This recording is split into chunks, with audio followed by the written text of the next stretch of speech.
Welcome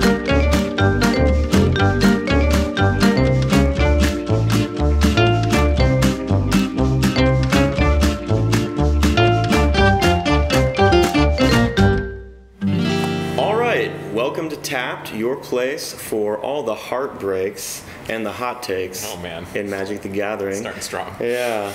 My name is Scott Kane. I'm your happy host for the evening. I'm joined as always by Matthew Hooks. Yeah, you know me from the Ledger. That's right. And probably from nowhere else.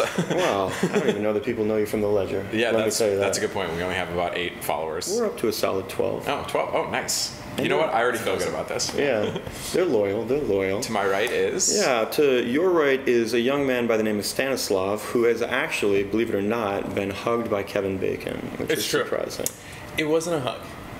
It was one of these. Oh, that's a side hug. That's more than a hug, I think. In some ways, it's more intimate. Yeah. It was close. It was close. What was the situation in which this occurred? It was a sales pitch. I was trying to sell him something, and then afterwards, I asked him for a selfie. So he ended up selling you on something. It was City Winery. Oh, okay. Wow. Yeah. Big boy downtown. Awesome. All right. Yeah. Do you guys stay in touch? I've tried to reach out to him, but he's repeatedly asked me to stop. All right, and we've also got my very good friend Zach Colhan here. Yeah, thank you. Who I've been informed by the police is actually an ICP enthusiast. Do you want to walk us through that one? So I think really what it comes down to is the Insane Clown Posse, ICP, has a really positive message that's sort of hidden or put under this layer of like cultural trash almost. Like people look down upon it and refuse to acknowledge this really positive clown love. Didn't they come out as like explicitly Christian or something like that? Well, I don't want too much into that. Okay. I don't want to make too much of that. Sure. As I mentioned at the top of this, Tapped is a talk show to discuss a game called Magic the Gathering. It's produced by Wizards of the Coast. If you haven't heard of it, you heard of it now. And so what we're going to do is basically go through a couple topics of conversation. We've got some spicy ones tonight. Yeah. I'm excited about this. A few things we might have differing opinions on, I think. Yeah. We're not here just for the conflict mongering, clickbaitery, but we're hoping to get to the bottom of some tough topics in the wake of the release of Guilds of Ravnica. Right. GRN as the set denomination is. Yeah, affectionately referred to as Return to Ravnica. Right? Yeah.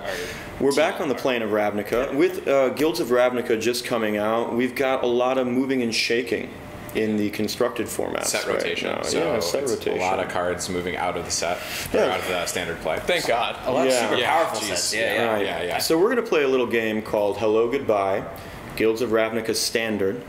And with the release of this set, we've got a host of new cards getting in there, and we're also losing a lot of cards as well. Specifically, the entirety of Kaladesh and Amonkhet blocks, right? Yeah. Now, that's a pretty big shakeup, and we've already, in our group chat, reviewed some of the 5-0 lists, right? And we're seeing the effects already. Absolutely. So let me ask you guys, who are we happy to see, and who are we happy to see go? So I've got one right off the bat. Walking Ballista. Get that shit out of Walking Ballista. I'm so ready for that to be. Like every time it's played, I'm like, I'm gonna lose the game now. Yeah. Okay. Absolutely. I had been playing a cat stack, a green-white cat stack on MTG Arena, and just every time it came out, I was like, man, this is just gonna take over the game if I don't do something about it right now. I have a question for you, Matthew. Walking Ballista, or I think Ballista. Batista? Maybe. Yeah. Bautista. Yeah. Colorless X spell. Yeah. A little inherently suspect in my mind, if you ask me, right? XX. Well, you know what I mean, though. It's XX. The people deserve to know the truth. Yeah. Yeah, it is a colorless XX spell. I think whenever you're dealing with generic mana, a flexible amount. Scalability is generally a good thing in a card, and that just happened to be one of the most scalable cards ever printed. Well, let's get away from the hate for a second. Sure. And say, who are you happy to see come into Standard now? Well, so I've been trying to brew a I Play Your deck.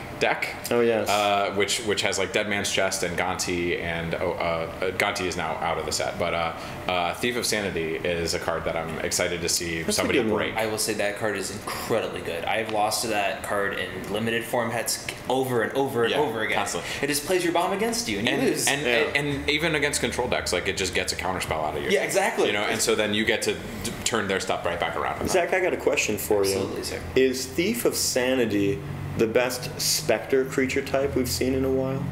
Ooh, outside of Night Veil, like the original one from way back when. Night Veil Spectre. Yeah. Oh, okay.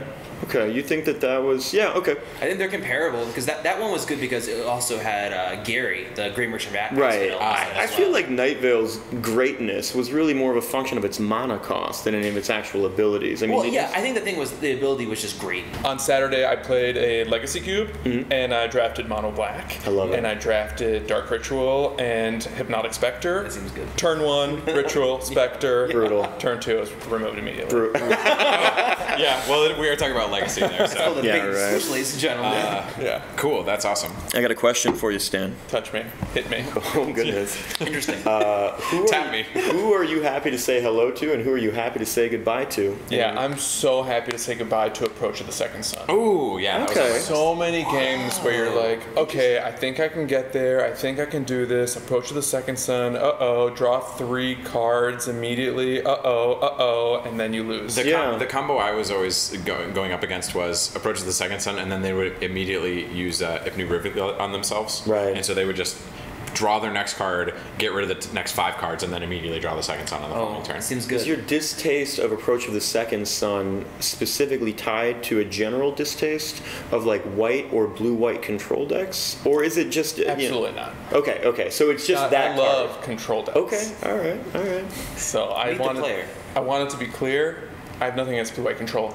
Approach the Second Sun. What an annoying card. Agreed. And I drafted that card several times, and I could never really make it work. So it's also a personal pain and embarrassment. Well, as Mr. Gunn would say, if you can't make it work, what are you doing? It's also kind of a weird card because the first time you cast it, isn't it like it's a cast trigger for the first one? It goes back in the deck, no matter what. And then the second time it comes out, you can counter it, and then that's a way you can get around the spell. Yeah, the rule on it is that the second time it's cast, it does not matter whether or not it resolved the first time that it was cast. All that the card's text says is that if this card was cast previously. Yeah, it was cast previously. So, a little technical. Yeah. To push on the topic, let's get rid of those bad feelings about that mean old sun Yeah, I'm that here to hurt you purge. so much. Yeah. Parched, What are you excited about right now in Standard? I'm so glad you asked. I brought it. Oh, lay it on me. Because you know how every time someone wins a tournament, they take a picture of them holding up the card that they love from their deck?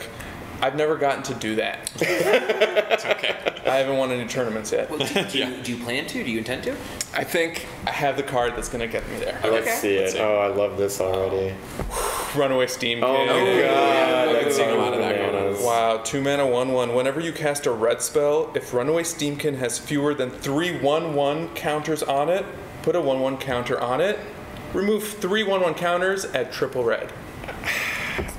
Steamkin Storm, is that what you're going for? Or Something like it seems that. good. Yeah. I've seen it a little bit online, like Twitch videos and YouTube videos and whatnot. It seems cool. Like you're able to do a lot of stuff, and like even like you're talking standard, right? Right now I'm talking standard for the Steam King. Like you can dump your hand pretty early and have like 2 4/4s out. How do you feel about that card with that Dominaria Saga Flame of Kelt? Exactly. I mean, that's a spicy boy right there. I have thoughts. Yeah? Okay. You want to lay them on me? Yeah, so I've been playing the mono red deck a lot in Arena Standard, and slowly but surely assembling it in paper to play it in Constructed. And I found that Flame of Keld was excellent before rotation, but Experimental Frenzy much better post Oh rotation. yeah, absolutely. Interesting. You can Oh, play yeah. through like 4 or 5 cards in a turn Oh, if you yeah. if Can you you set tell yourself me up what right. Experimental Frenzy does? Experimental Frenzy is a 4-mana enchantment. Okay. You play cards. You can look at the top card of your library, and you may play that card. Red enchantment, correct? Yeah, Correct. 3 in a red. Yeah, but you can't play cards from your hand. Ooh, so you're Pretty big However- drawback, you might notice. It has a balance mechanism. You can pay 4 to destroy Experimental Frenzy. Right. That's true. So you're still drawing a card every turn, but then you're just building up your hand for after you can't run through your deck anymore. Yeah, as if it's not enough to like play 3 cards off the top of your deck in a row. Like it's like, oh yeah, I can't do anything this turn. I'll just pop it in. Now I have 3 cards in Yeah. my hand, and I can just play those instead. That's that red velvet cake at that point. It's just indulgent. It's too pretty good. much, yeah. I've definitely seen a couple streamers on Arena and a couple like just like Twitch clips on MTGO where they just run through like 7 or 8 cards in a turn. Right. And with Steamkin, that's adding a bunch of counters, generating a ton of mana. Which then feeds its own mana Yeah. feedback and they're loop and all hitting that. it for that 4 damage or fucking whatever. I know. I Yeah. swear. Yeah. Just more is it shenanigans out of you. I just can't help but notice that it always comes back to that. Yeah. Well, Steamkin, we'll see. I'm not sold on it, but we'll see. Zach, I got the same question for you. Absolutely. Who are you happy to see go out the door? For me, it's personally all the Amonkhet gods. I just felt Interesting. like they Okay. sort of defined things in a way. They're good. I like them. I like how powerful they were. I like that some of them were modern playable, etc.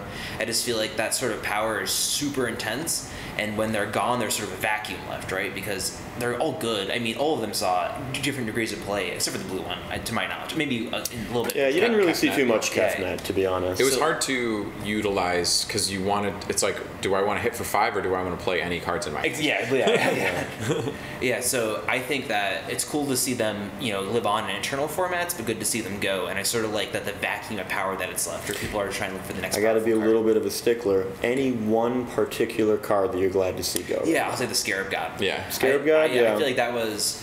I don't know if it was the best, quote unquote, like overall, but in the standard it was in, it felt like every time I saw it, I'm like, okay, I've lost this game. Yeah. Like the chances of me winning this are like I have to like immediately top deck an exile card. Yeah. I have to. Or it's the value is just they untap and get 2 creatures, maybe more. I think one of the strangest ways in which the Scarab God was particularly good is that it utilizes the flexibility of your own creatures against you. Exactly. Like when you build a deck, you're limited in the toolbox that you can put together. So maybe you don't have a lot of good ETB effects. Maybe you don't have a lot of big bodies or whatever. Scarab God don't care. Yeah. You don't care. One It's creature. now 4/4. Yeah, right. One creature that was particularly annoying to have played against you if it was in your deck was Tendershoot Dryad. I feel like so many times it'd be like I'd be playing against that, I'd get it out, they'd immediately remove it, and then bring it back from my graveyard, and I'd just be like, well, now I'd have my best card against me. And it's bigger. Yeah, you know what I mean? exactly. Yeah. Better. So yeah. Well, Zachary, who are you happy to see? I'm a big fan of Niv Mizzet, the Niv Mizzet Power. Okay. All right. I have been running a blue-red Izzet Dragons deck in Standard with Starcon to add the 2 blue mana for Niv. And I found that yes. even if they remove him, you probably get a 1/1, because when they cast an sorcery, you draw, and sometimes you get to 2 them. So you draw a card and ping something with 1 toughness. Very cool. And then if it survives past that, everything you do is just unreal. That card is. I'm sorry, I've lost to that card in limited playing Guilds of Ravnica. Just by itself so many times. The idea that it could have an impact on Standard almost spooks me now, because it's not a mythic. No, It's right. a rare. It's Right. a rare, yeah. It's a rare. Yeah, You can just pick that up. You Yeah, kind of yeah. and play it whenever you want. It's like on the ground. Yeah, it's crazy. Yeah, I've been using. I opened one in the free packs for the closed beta Oh, sure. of Arena, and I've been playing it in like a Drake's Izzet deck. Yeah, yeah. And if it lands and sticks on the board for at least a turn, I just get like 3 or 4 cards Yeah. out of it. Yeah. And ping them for 4, and that's usually enough to Yeah, get through. and do you run like Chemist's Insight, the Jumpstart draw spell? Yes, that one, and That's a 4 mana draw 2. And Jumpstart. yeah, the jumpstart It's cards. instant, too. The jumpstart cards are actually quite good. Yeah. I'm doing that, and then it's like basically counter burn style. Yeah, absolutely.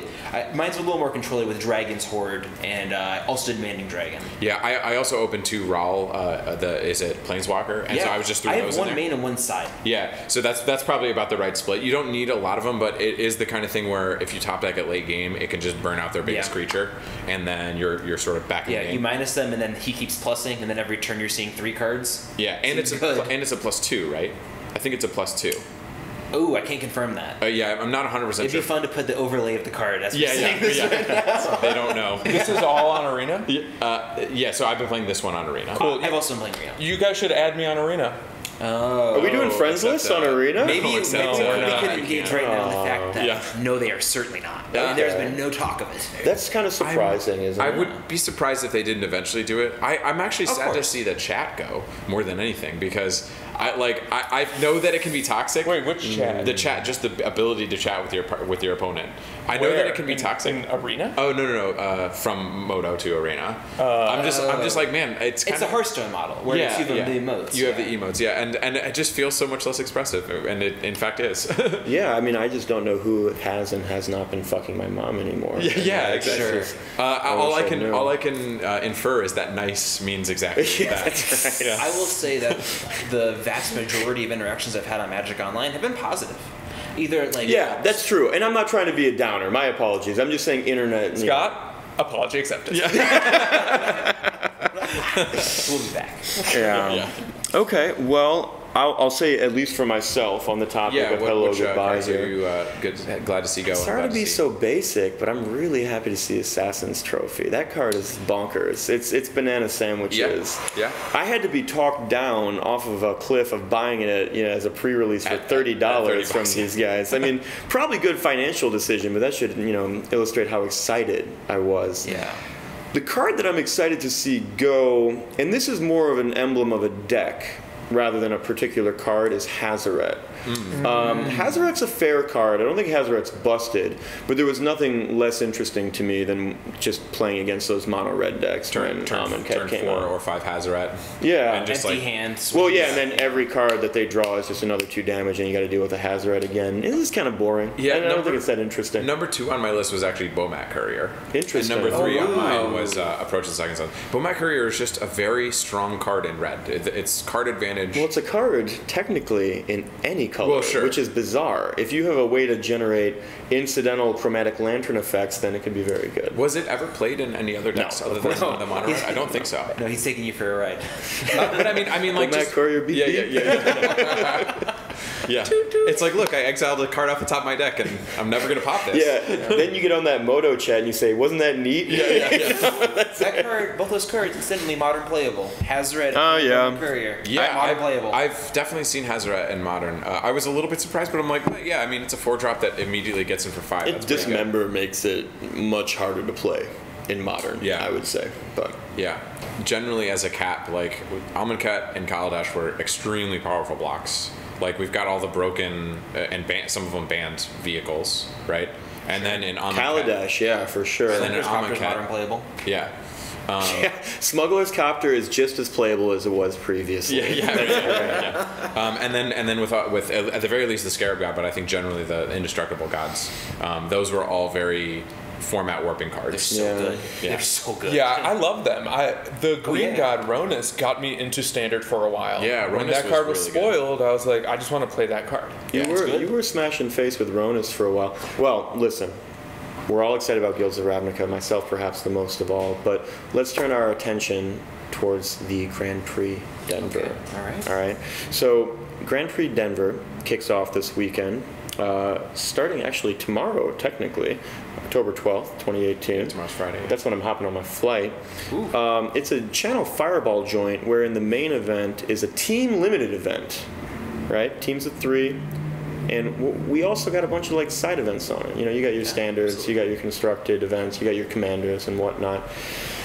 Several of your friends, I know this for a fact as I am your friend, several of your friends are going to that event, including myself. What do you got for advice for me? What should I do while I'm in the Mile High City? So actually, I don't have advice about that. I have advice about Team Seal.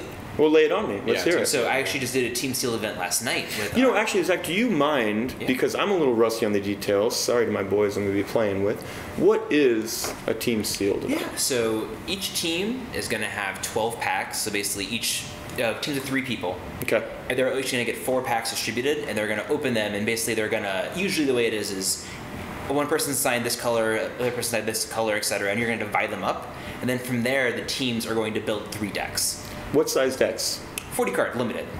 4 packs per, that's okay. I mean, if you're sharing with other people, you can get a decent card pool. And the thing pool. is, also when you're playing, you can give them advice. Like, you can draw a hand and you go, hey dude, do I keep this? And they can go like, oh, no, you don't keep that.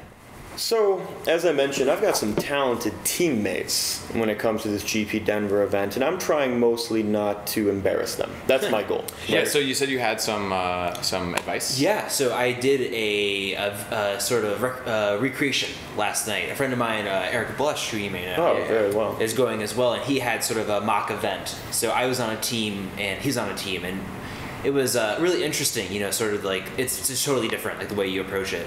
But it's sort of hard because the good removal is in black and red.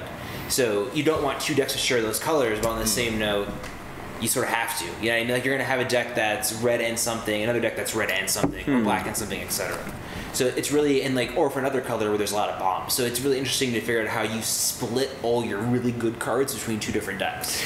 This is a particularly interesting set to do a team sealed on as well because it's all guilds. Right. Exactly. Yeah. Exactly. So Yeah. every person Dyadic picks two pairs, colors and they right. stick with it. Like Yeah. you're this guild, I'm this guild, you're this guild, and you know I was, for example, I was doing an Is It Spells deck, and my teammate was doing a Boros deck, and we had a Lava Coil and the Probably fought over Ornery those Goblin. guys, right? Yeah. So, but we agreed that the Ornery Goblin was actually better in his deck because of the Mentor and the curve to it, and the Lava Coil was better in my deck. Yes. This sort of thing where if I'm him, I go, I want both those cards. Like, Yeah. those are both good in my deck. Yeah. Well, I applaud your emotional maturity for Well, the thank ability you. to settle with a friend. I mean, that's incredible.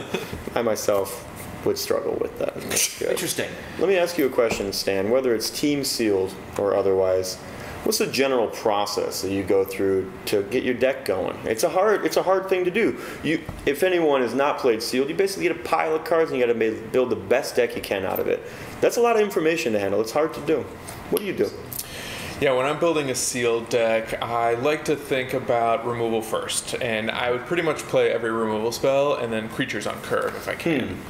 I like to play creatures that have a lot of utility. You know, if you get a Knight of Autumn, or if you get that green, white creature. That one's a banger, huh? It's almost like Worm Coil Engine. Can we And call that those- leaves behind two bodies. Yeah, that are can we call those double doubles? Is that what we should call those? Oh, I like Yeah. that a lot, yeah. The Selesnya double. Yeah, and or Dub like Dub. the Demir Dub Dub. Yeah, I don't know. Dub Dub's better. I like that, That just yeah. came to me right now, That's but I very feel like that's a good way to refer to those. I feel like this is breaking news. We got the Dub I Dubs. haven't heard a better nickname for it. Yeah, sure. They're quite good. I will say I've played a lot of Demir in Guilds of That Ravnica Dub Dub is Limited. powerful. Yeah. Hexproof Death Touch Flyer. Yeah, It's 3/3. it's the world's shittiest removal spell, but also the world's most okay finisher Yeah. as well. You know what I mean? It's So- just an inevitability. Yeah. I lost that card plenty of times. Yeah. Absolutely. Yeah, it's like what did Thanos say? You know, dread it, run from it, fear it.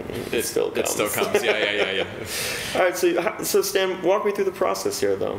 Yeah, so once I've decided what my most efficient removal spells, you know, ideally I'm playing Instance, or maybe in some cases enchantment removal that's hard to interact with. I play creatures on curve that either have a lot of utility when they enter the battlefield, or maybe they can interact with other parts of the play area in battlefield. Some specific lessons that I like to share for tournament players, especially if you're doing 9 rounds of a sealed event, it's very important to drink lots of water. Oh, yeah. Wow. I would okay. say protein as well. Yeah, Either protein is jerky. key. Water, Depending on what your fruits diet and is. vegetables, and clean protein like eggs and nuts are your friend for your body and mind. Okay. I mean, we've definitely been at tournaments where we're both just like, oh, I don't want to play another game. Yeah, It's yeah, true, absolutely, yeah. absolutely. Which sounds like blasphemy, but it happens. Right, yeah, you heard it here, folks. You're ready to Orange drop, slices, man. Yeah, You know, yeah. Get them done. Yeah, we need a coach. We should get a coach. Somebody who could bring us a little snack I can in be between. your coach. Yeah. Yeah. All right, Ooh. Stan. Yeah, I like From it. the I'll be your Bella. former Soviet Union coach. He came after the fall. Yeah. I'll carry you when you break your ankle Yeah, playing yeah. magic something. And we're just way like, ah. I tapped that too. Yeah. I will share as a personal anecdote, the last in-person tournament that I played was at Gig up in Evanston that we went Yeah, to. you went top 8. Evanston Games Cafe. Yeah. It right was a off the wonderful Davis spot. Loop. I Yeah, nice. enjoyed It it really immensely. deserves a lot of respect. They had Great good cafe. sandwiches. Yeah. Very easy to get to. Yeah, they were great. I had a wonderful time with my boys, you know. I was, after 7 hours of Magic the Gathering, ornery and exhausted. I did not enjoy it. I would say that the physical or the mental task and tribulation of playing Magic for that long is what ruined me. Yeah. Not like a lack of knowledge or dedication of the game. So maybe all the Orange Slice's advice is actually stronger than we might Probably imagine, good. you know? I was also particularly frustrated that day because my deck was just shitting the bed every single game. Yeah, you did I struggle. beat him.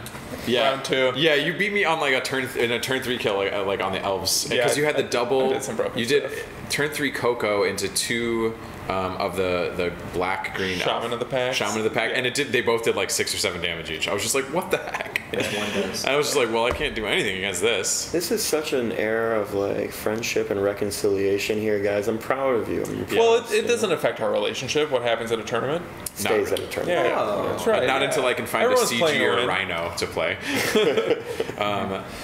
All right. Can I add one more thing? Yeah, of course. I think one thing I found that helps with the mental fatigue, apart from doing the health and well-being aspects of preparing for a tournament is playing a deck that you're actually excited to play. Yeah. Sure. Yeah. Okay. That makes such a big difference, because if you're not excited about your deck, whether it's sealed or constructed, and you're about to try and do 9 rounds, win, lose, or draw, that's going to do a bigger toll on your relationship with the game than, playing a deck that you Stan, love. true or false? Yeah. Magic the Gathering is a game and it's meant to have fun. You know what I mean? Like, is that? Ooh, interesting. That's Can I think I'm going to try and speak for everyone. Oh. That's absolutely true. All right, let me Correct. let me ride that posy vibes wave for a moment and ask Zach, what is a deck that you are excited to play in Modern? Something that just, I don't know, it just gets you excited, gets you. You're gets you asking out me of this bed. question? Yeah. It's Is gotta- your name Zach? I don't know. It's got to be Scred Red, and particularly at this point, Scred Dragons. Oh yeah. It's not what you would call a popular deck, a tiered deck, a deck that consistently wins, etc. I wouldn't put those labels on it. A functioning deck? Yeah. I'd say it functions. Okay, all right. Not consistently. Okay, all right. No, it's fun. It's a fun deck, and I can go 4-0 at my local tournament occasionally. As long as I'm going into it with a clear mind and playing consistently. But it's fun to me. I like having a lot of removal. I like playing mana rocks. I like turning them into big things. Similar, I mentioned earlier that dragon deck I'm playing in Standard. I use Dragon's Horde as a mana rock. I was gonna ask, do you play Dragon's Horde in the Modern deck? No. Okay, There's a build that I don't does. know, There's a build curious. that does, but I think that requires a certain meta that is just slow. Does it need that card draw? I feel like there's better opportunities to draw cards in Ren. Yeah, no, exactly. In Modern, 100%. And you either play a different mana rock, Cold Steel Heart or Mind Stone, for instance. Yeah, just cheaper ones. Yeah, exactly. Ones that also And they cycle for a land more reliably than resolving yeah, exactly. a dragon. There's other things you Right. rather play. Yeah. So I think I've seen it in a list. I think it was someone trying to be cute or someone because it was in the sideboard. It says dragon in it, so Yeah. it's, Yeah. What, Control F, the entirety of Magic Dragon, Yeah. and you start adding hashtag cards. strife all late at night. Yeah, exactly. I think it's cool that you said that you like playing mana rocks. So, that's Yeah. a spell you enjoy casting. Yeah, I don't think I've ever heard that Yeah. before. I started my journey into Magic. I started playing during 7th edition, and kitchen table, no one knew how to buy singles online, opening packs, etc., etc. And then I got to a place when I started playing Commander. I took that very seriously, and I found that to play all the ridiculous stuff that I'd owned, I needed mana rocks to ramp into it. Sure. So I started playing tons of those, and then I migrated towards Modern, and I started looking for a deck I could get into. This is back when Scred was running 4 Cold Steel Heart. And I just saw that, and I'm I own those cards. I love Cold Snap the set, etc. I own those cards. I'll build that deck. And just from them, it's been it's silly, I like it, it's out there. It is a little strange. I agree with the observation that running mana rocks is not normally someone's go-to Exciting, posy yeah. feeling Yeah, in yeah. Magic. Matt, I gotta ask you now. I know that you're not in love with a lot of things constructed. Let's talk Guilds of Ravnica Limited. What is something that an archetype that you see unveil itself at a draft or something that you're just thrilled to be playing? You have a good time with it. I'm impressed with every single gold Boros card. Interesting. Just all of them are playable. Any of the cards that have Mentor have to be dealt with pretty much immediately. Sure. It's proving itself to be very powerful. I don't know how that's actually playing out. I think Selesnya Tokens is probably playing out in the constructed Guilds of Ravnica Standard as the best deck right now. That March of the Multitudes is better Yeah. than people thought it was going to be. If you can end turn 6 or 7 with 15 tokens on the board or 15 creatures, I it's like crazy. extra Seems dudes. good, as they say. Yeah, right. It's pretty crazy. Okay. Well, I'll take that advice very seriously as I fly to the Rocky Mountains literally tomorrow. Why don't I give you guys a field report when I come back from GP Denver? I'll let you know. Going to Scott in Denver. Yeah. It's cold here. I can't wait to hear it. Yeah. So moving on, guys. We've got the MTG Arena wipe.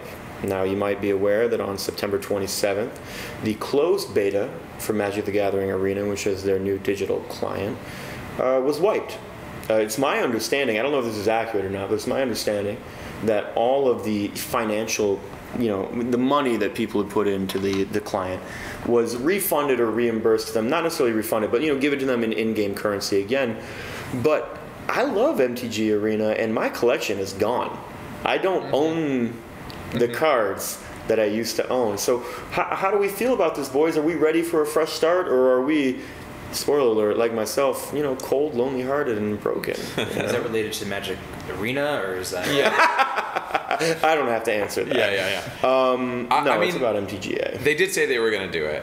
They also gave us a bunch of cards for free, like all the most powerful That is Kaladesh true. cards. I had think. 4 Chandra in my card. Yeah. Yeah, I so didn't like crack those. it was a little bit of a ill-begotten, or do you know what I'm going for? Like I it's know like what you mean. it's like it was never really ours. Right, you came into it. Yeah, It wasn't earned, right? It was the company car, I guess. Sure. You know, like and so like it was fun to play around with that. What I'm feeling now mostly is that it's really hard to win games if you don't have good cards. yeah. All the decks that they've What given format me, is this you're talking just about? literally any of them. Don't Even you limited find these though days. that once you start an arena, you can pretty quickly gather enough wild cards to build one standard deck? Yeah, so that One. basically One. I've To had start, but then you yeah. grind. It You know, wasn't- it's premium. You grind. Yeah, I mean, I guess the umbrage that I take is more that it wasn't like I got to choose sort of which direction I went.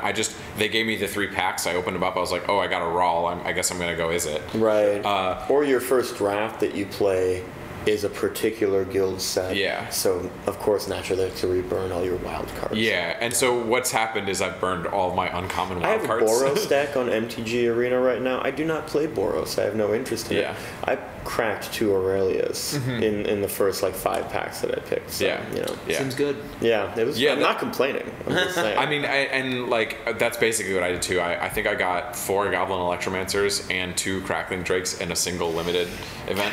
Yeah. And so I was just like, oh well, that's enough of a start of That a was deck. so good. Yeah, no, 100%. Can I mention something about Crackling Drake? Sure. Yeah. Very important to remember when it enters the battlefield, you draw a card. Oh, yes. So easy to forget. Yes. I've forgotten that trigger because it's buried at the bottom of a wall of text. Of a lot. Interesting. text, yeah. It's at Lot the of bottom. text, yeah. Okay.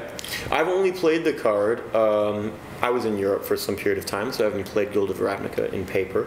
I've only played it online, so you never forget shit online in a strict sense, right? Well, you're not allowed to. Yeah, exactly. Yeah, I mean, and I do think it It's is just better. like some Black Mirror dystopian shit where you're not allowed to forget things. Yeah, That yeah. sounds terrible. My head would be overflowing with dumb shit that I did 10 years Yeah, ago. yeah, yeah. Dom. So much shame. Yeah, with Dom shit I did 10 years ago. Well, I don't want to editorialize on this one, but I'll say I love Magic the Gathering Arena. I think it's really cute. I think it's really pretty. I kind of wish they dialed down some of the animations a little bit. I think some of them are a little obnoxious. Sure. But I felt, I didn't think, but I felt frustrated coming home and seeing all these decks that I had a Yeah. stupid Sultai Explore deck Yeah. that I was very fond That was a of. good I'd deck. spent some time. I thought it was cool. Yeah. It's a standard deck. It's not worth anyone's attention, but it was gone. It was gone, and I don't even know what was in it because I don't have that information off those cards anymore. Yeah. Feels bad, man. Feels bad. It's no good. I suppose we could have all exported our stuff, but it just came suddenly, and I was like working, and I was like, oh, I forgot they reset this today. Oh, I should have exported my decks. Yeah. You know? Yeah, brutal. Yeah. Well, I've got something that's going to make me feel a little bit better, I think. And Oh, guys, this okay. is kind of silly, but you won't believe what happened. Oh, no. So I was out at a bar last week, and well, it was Lula out on the square in Logan, just Lula down the Cafe. street. Oh, Yeah, yeah. yeah. I heard brunch. Glass ate there. Yeah, it's Great fantastic. restaurant. Yeah. Classy American bistro, right? And I was in there drinking my Malort soda, as I'm known to do. And who did I see across the way in the restaurant other than Dr. Richard C. Garfield? Wow. I know, the creator of Magic the Gathering. man himself. Right? Yeah. Well, I wonder what he's doing in Chicago. Oh man, it was just such an exciting thing for me, and I recognized him instantly from his handsome face, you know, Rugged. and his just extremely impressive knowledge of advanced mathematics. And so he was eating dinner with his family, but I knew that he wanted to talk to me, Oh, yeah, right? So I went over and I introduced You myself. insist on interrupting the meal. I wouldn't say that I interrupted it as much It was as more I. enhanced it, I think. That's right. Yeah. Yeah. It was welcomed into a family. That's right. I do. Well, so it went very well.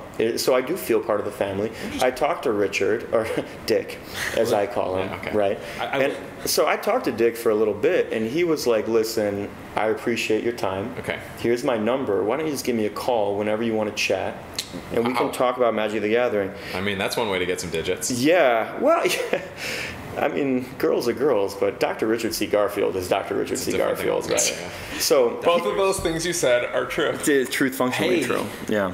So he gave me his number, and I'm gonna dial it and see if we can bring him into the show right now. Are you guys interested? Yeah, in that? yeah. An honor, Cool. quite frankly. Yeah. Ah, I cool. would We're love gonna to get a talk. lot of hits on this. Yeah, I'm excited. Let's see what's going on here. Hello, this is not the person you were trying to call. You've reached the rejection hotline. Unfortunately, the person who gave you this rejection hotline number did not want you to have their real number. We know this sucks, but don't be too devastated. So why were you given a rejection hotline number? Maybe you're just not this person's type. No, this... You know, Dr. Richard Seeger. No, I think that's just like one of those mistakes. You know, he probably wrote the wrong number down or something. He remembers the numbers like We'll try later. He's approached by so many nerds. Do you think it was a 1 instead of a 7 or 7? That's probably it. I'm going to go home. I'll do all the combinations and permutations of the numbers that he gave me. Right. It's probably in there. It's a knowable We'll probably thing, have right? him on the next show. Yeah. We'll get him. We'll get him in You're next right. time. okay. We'll It's get okay. him in We'll next figure it out time. then. I'm We'll figure it out. excited. I don't think that's going to happen. Stan, Why you gotta be so negative? you're killing me, homie. Sorry, I just wanted us to be realistic. All right. Well, we're moving to our next segment now, which is called Scorecard. In Scorecard, what we do is basically list a card that's just been released and then ask our guests to give it a ranking. In this case, we're going to do a scorecard for Night of Autumn in Modern, described by Craig Wesco as revolutionizing modern hate bears, dubbed the mid-range hero that we need right now by Pascal Maynard, and comically heralded by Pleasant Kenobi with an enthusiastic, and this is line for line, "Holy guaca-fucking-moly, I think I'm about to come." And we can edit that out as we need to, It's right? adults only. It's safe to say that Night of Autumn has some fans out there. However, true power in Modern, we don't really know yet. So we're going to play a little game now. Before the show, we told each of our participants to give a moment's thought to think about what the actual impact and power of Night of Autumn is going to be in the Modern format. Gentlemen, I'm just going to ask you real quick. Take that and pass it down. Spend about 15 seconds. Why don't you give me your 1 to 10 ranking of what this card's impact in the Modern format is going to be like. 1 generic mana, 1 green mana, 1 white mana. CMC of 3. It is a 2/1 that when it enters the battlefield, you choose one of 3 effects. The first effect is put 2 +1/+1 counters on Night of Autumn, making it a 4/3. The second effect is destroy target artifact or enchantment. And then the third different mode is that you gain 4 life. I don't want to be like too presumptuous, but that's a pretty versatile 3-drop. What's the we got tagline there. on it? Is it Elf Knight? So it's my understanding it's a Dryad Knight. I can't vouch for that. I think you're right. Yeah. Elf, Yeah. I think Elf would be pretty powerful and would push elves in Modern into green-white to play that card. It would be very hard not to play white if you were playing elves, if it was an There's elf. already a good green-white elf deck, isn't there? The Vizier combo. Yeah. Oh, that's right, anyway, yeah. Don't want to get ahead of So, ourselves. 2/1, 3 CMC, 3 extremely relevant modes that trigger upon entering the battlefield. What do you guys got in Modern? So, how relevant is Gain 4 Life? I don't know. Are you playing against a burn deck ever? Kitchen Finks is a card that does that. Yeah. In best case scenarios, Kitchen Finks does Yeah, that. You know what? I stand corrected. There you go. Well, why don't we give the boys just another, I don't know, 5 to 10 or 15 seconds to figure this out. And while they're writing their answers down, I can do like a little wiggle dance for you guys. How does that do? Man, that's a good wiggle. It's pretty impressive, right? I don't have to answer the practices question, that. so it's easier, Good job. It fell on it. Okay, we're going to go tick-tock, tick-tock. Baby. Answers are due. Zach, do you mind if we start with you? What do you got for Night of Autumn in So Modern? I got 7.5, and I Okay. think that's a high ranking. Okay. Overall, I don't Okay. think I'm not going by the American grading system. This isn't C average. This is a high 7.5. Sure. I think that right now there, Death and Taxes, etc. I think there's the Eldrazi build that's green-white running Brushland, the green-white Painland. Right, sure. With Eldrazi Displacer. Which Gotta get that generic mana, my friend. Or, I'm sorry, is it generic? How is it described? Yeah, generic. Colorless mana. Colorless mana. etc. Yeah. So you have this creature that has an activated ability that can repeatedly bounce a creature. So this card already reminds me of Quasili Pride Mage, a creature that Sure. 2/2 green-white can sacrifice itself, blow up an artifact or enchantment. So it's green-white can straight up after enchantment, but it can then block a creature. Yeah. You can be vialed in with this deck. Pay 3, I'm gonna blow up that enchantment in response to combat. So you're 2 for 1ing them. I gotta say, I love Eldrazi Displacer, and that's not where my mind went with this, and I gotta give you props. I think that is a very good read on the card for sure. Now, Stanimal, what do you got for me? All right, I got a big 5. 5, okay. I have to admit, the card is powerful. But I also have to admit, I feel nothing. So, because I'm probably never going to play it, I'm just going to give it a 5. Now, is it your feelings that dictate your card appraisals? Is that how you make the decisions that you make in your life? Of course, that's a part of it. Okay. Because my relationship with the Magic cards I play is part of the fun I have playing them. That's fair. That's fair. I'm just asking, maybe you think this might have more of an impact outside of your feelings about enjoying playing the card? I'd rather not think about anyone or anything outside of myself. That's Stay away from me and my kid forever. Yeah, that's completely fair. Thank you, Stan. Never talk about Matthew, what do you got for us? I have a 7, not a 1, a 7. Okay. Yeah, so sure. make sure next time to clarify 7s and 1s. And I think I didn't go higher than that because it feels like a sideboard card to me. I think even in the decks that it's powerful in, the one that's coming to mind is the one I mentioned earlier, the Vizier combo, where it's infinite mana. Doesn't really need that card, except against artifact or enchantment. Like a 4/3 doesn't matter for them because they're trying to go infinite. Yeah, that's a combo deck. That's not a toolbox or a versatility deck. Yeah, right? and same thing in like boggles, like the green-white boggles. It doesn't really care about any of that stuff. It just tries to go off. Well, let's talk about, the elephant in the room, which is, Loxodon, it's a preferred term. Pardon me? Loxodon. Let's talk about the Loxodon in the room for sure, which is that if Night of Autumn's coming in, somebody's got to go. Right. And to my mind, that's got to be Reclamation Sage. That's the card that Elves will this never one's play Night of replacing. Autumn over Rec Sage. That's true, but there are some green decks, not many, Sure. in Modern, Absolutely. that do play Rec in the sideboard. Yeah. And if you have the ability to go multicolor, or heaven forbid, you're already green-white, I don't think you're ever playing Reclamation Sage again. Yeah, right? This is better. Night of Autumn definitely. I've got an Abzan modern deck that would go into pretty Sure. well, and it's got blink effects, so Yeah, it has the repeatable advantage. Yeah, it's not a tier deck. It doesn't win, a lot. It's okay, I don't win either, but yeah. it's fine. Is this about magic or is Yeah. DJ Khaled bursts through Yeah. the wall like the Kool-Aid man. Like, How all I much do is money would you win. have paid DJ Khaled to come through that wall? But He's been sitting and over right? there listening to us blather about Magic the Gathering. He's ready to get the party started. Okay. Yeah. DJ Khaled's been drinking Patron straight out the bottle behind that wall. DJ, I forget my name. That's a good point though. That it does play well. DJ Zalid of the lamp, right? Yeah, it's all. Zalid. Oh, is that problematic? Zahid, I think is the Is it card. Zahid? Zahid, Yeah. my bad. So, sideboard card or otherwise, I think that Night of Autumn, this is my own ranking right now. I think there are some decks that will absolutely play Night of Autumn instead of Reclamation Sage from here going forward. Those are going to be your Chord decks, those are going to be your Selesnya Toolbox decks, and those are going to be, like you said, Blinky Boy decks. Whether or not you have a blink effect, it gets better in multiple copies, and it's even good if you don't care about the artifact or enchantment clause. That's exactly right. Yeah. Yeah. This card wants to come back many, many times. Whereas I think Reclamation Sage, it kind of hits the battlefield. It's getting rid of the one thing it had to deal with, and then it sits around.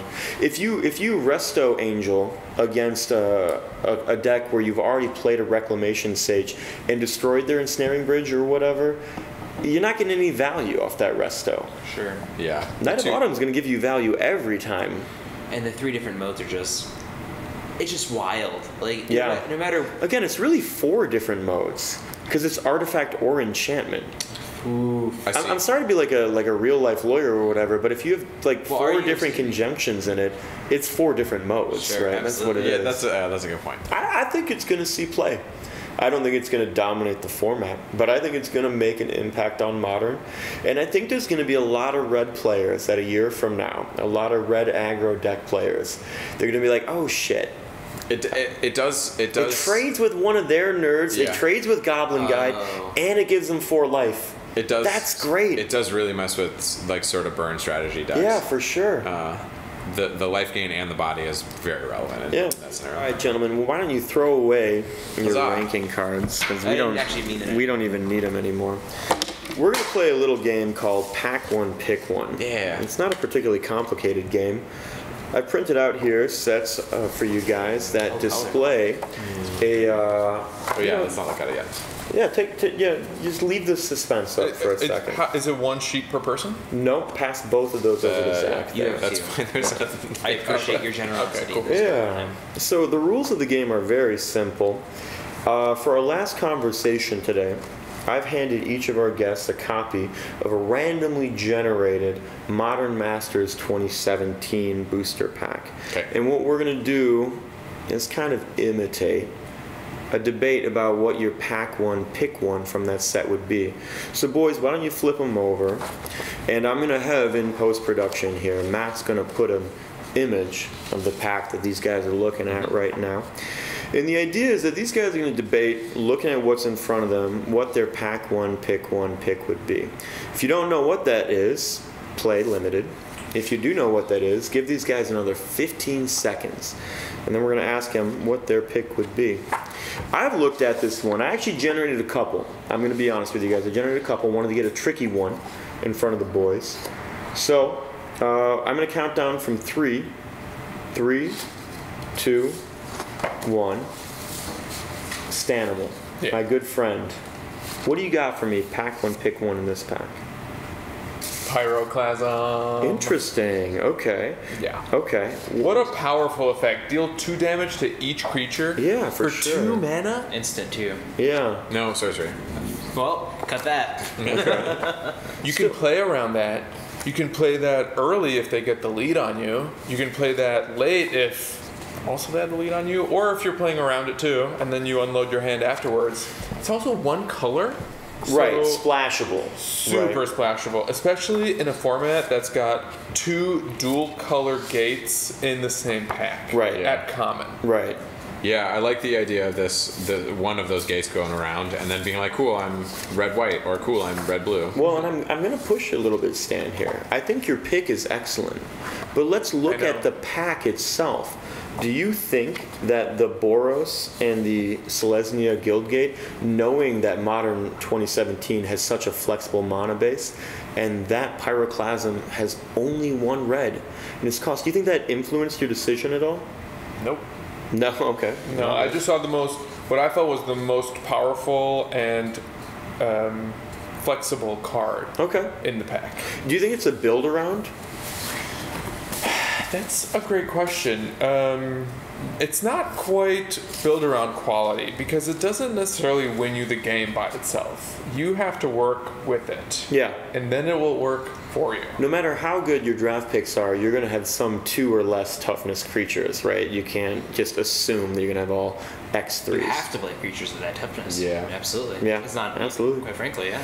Well, Zachary, what do you have for us as your pack one, pick one here? So I don't know if this is the obvious play or maybe I'm silly about it, but Scavenging Ooze is just such a crazy powerful card. Yeah, for sure. So the thing is, obviously you need green mana, and you need consistent green mana to cast your spells and hold up Scavenging Ooze. Sure. But it's just incidentally good. You play that on curve, and then you... So the thing is, if they happen to have a flashback or any sort of graveyard matters, you can exile any card. So it's just a random upside. You have a 2/2 on curve, fine, whatever. Like, you don't want to play those, as we mentioned, you just will. And this has upsides to it. I'm not positive about this, but I do believe that Modern Masters 2017 also has Unearth as a mechanic There we within go. it, which makes the Scoos that much better. Pretty nice, yeah. Yeah. Look at even this pack, which has Pitkeeper. It's got 2. It's got Corpse Connoisseur as Yeah, well. Corpse Connoisseur. I've played Corpse Connoisseur. And the in some thing decks. is, Unearth, in response to them casting it, you can exile the card. Returning it is not part of the cost. That's exactly only the mana right. cost That's is. exactly So right. they pay the 4, I left the green open. So this is a 2/2 for 2, final ready. And the upside hoses a mechanic, and it grows. Hey, Bears have come this far, man. I mean, that's just a 2/2 for 2 with a lot of upside attached to it. It's Exactly. good. Well, Matthew, what do you got for us? Yeah, I mean, I think I agree with Stan that Pyroclasm is the strongest card. Interesting. Overall, just in terms of like limited play. Being able to wipe somebody's board or thereabouts is very good in any deck, but also in limited decks in particular. Scavenging Ooze feels... I don't know the set well enough to know whether or not graveyard stuff matters. It does get big, but it also eats removal pretty early. So to me, that always feels like a card where you want to be playing it on a turn when you can pump it at least one time, or Sure. you know, More of a something 3-drop like that. than a 2-drop. Yeah, more of a 3-drop than a 2-drop, definitely.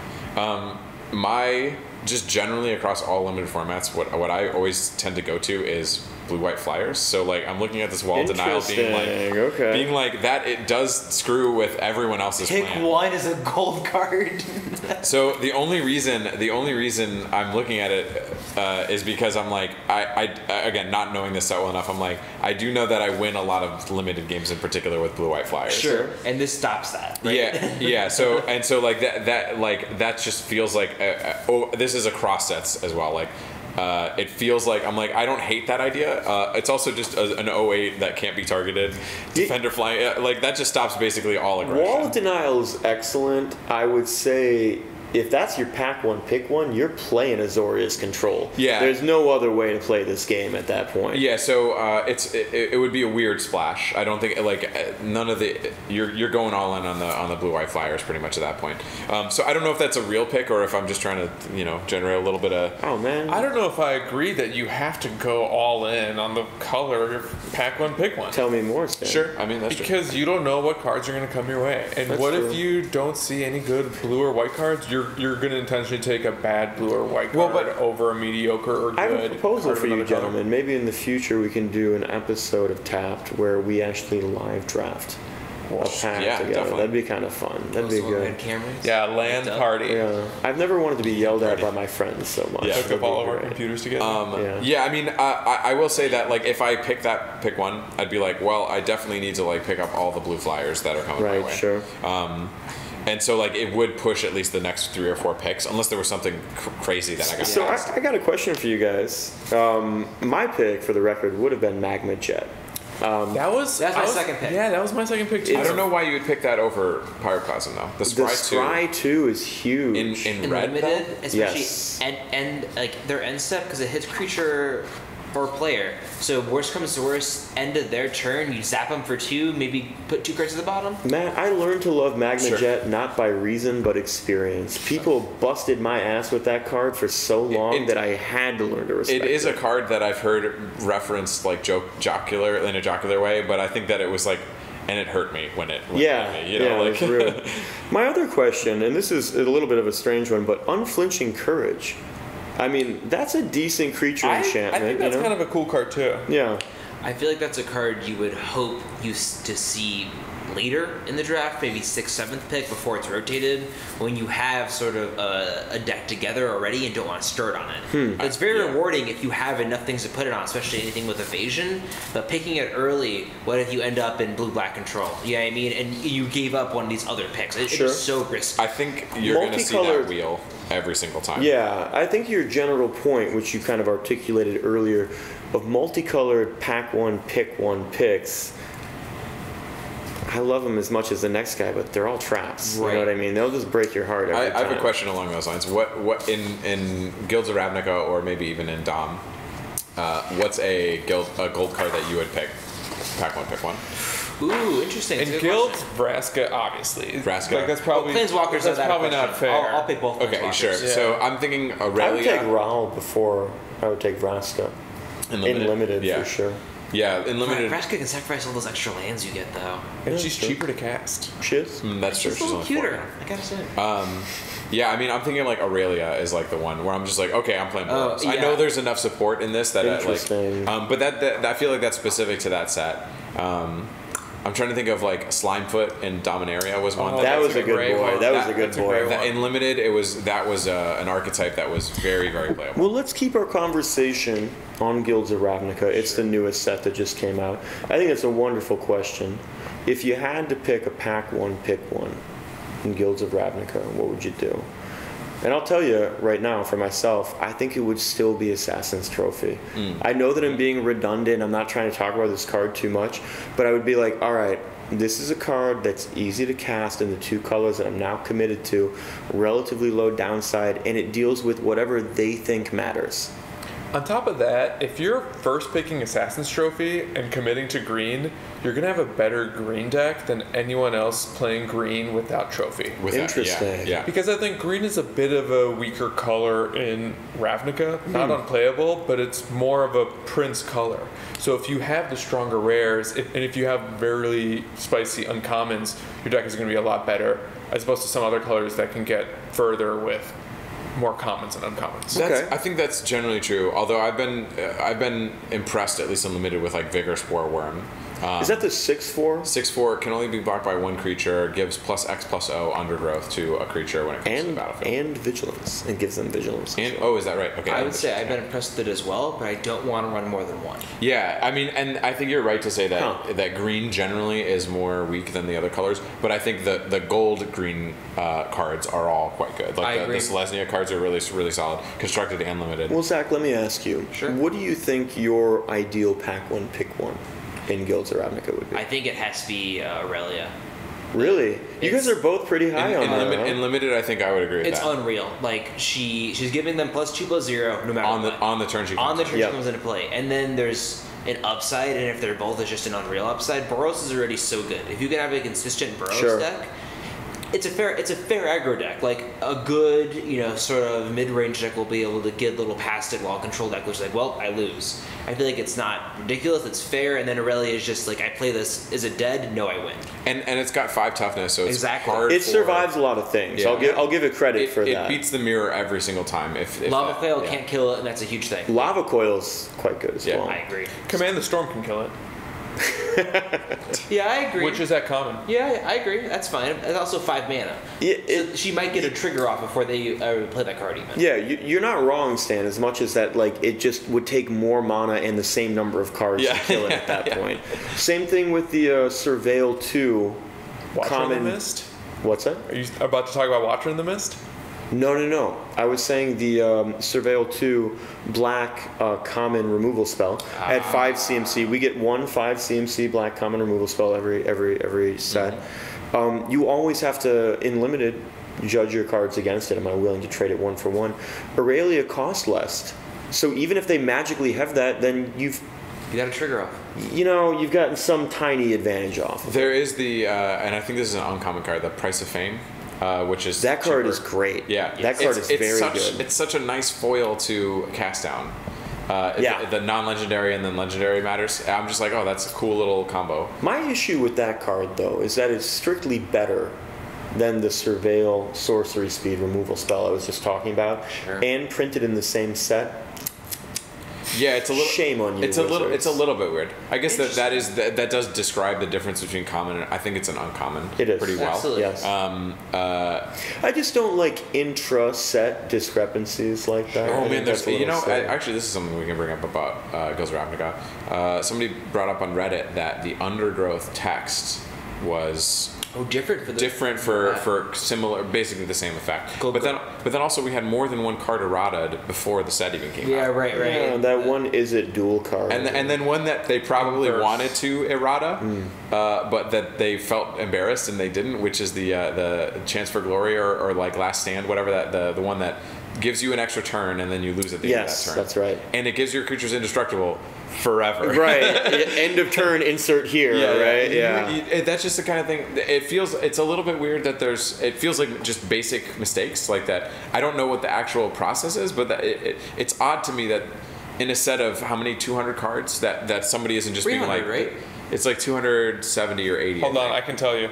Please go right ahead. 259. There you go. Oh, right smaller than I thought it was. Okay. Yeah. I would not have been that surprised by that error in the era of printed cards only. MTGO seems like it has to test for this, right?